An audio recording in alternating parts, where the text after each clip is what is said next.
Kaylee Tracy, thank you. And as we mentioned, Daniels is still on the ballot. He faces 5 opponents for tomorrow's primary, and there are still some supporters for Daniels. So what happens in the event Daniels wins Tuesday's primary? On your side, Troy Kless is in Clay County with those answers for us.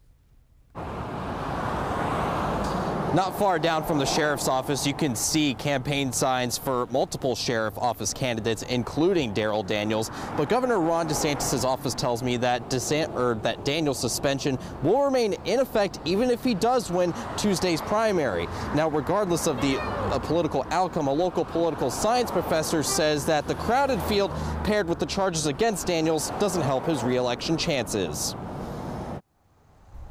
It's not the first time this area has seen a scandal arise during election season. Wide variety of American politics.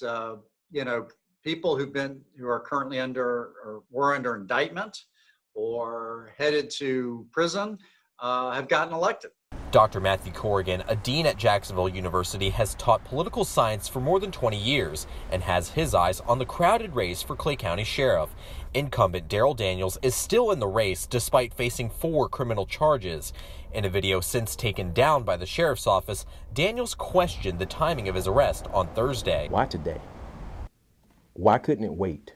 Corrigan does not think voters will feel the same way. Sometimes voters see a prosecution as a political act. I don't think that's going to happen this time. Governor Ron DeSantis, who suspended Daniels late Friday, says the suspension holds regardless of Tuesday's outcome. If Daniels is elected, interim Sheriff Matthew Walsh would continue serving until his criminal case comes to an end. There's another hypothetical scenario, according to Chris Chambliss, Clay County Supervisor of Elections.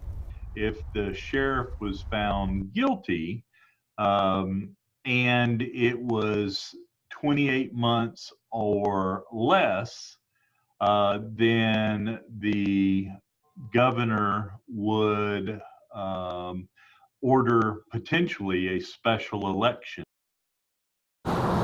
That was the supervisor of elections that you just heard, who's been working across the street from us ahead of Tuesday's primary. And again, that winner of Tuesday's primary will have to face a write-in candidate in the November general election. But most say that Tuesday's election is the one to watch. We'll explain why tonight on First Coast News at 6. Live in Clay County, Troy Kless, First Coast News on your side.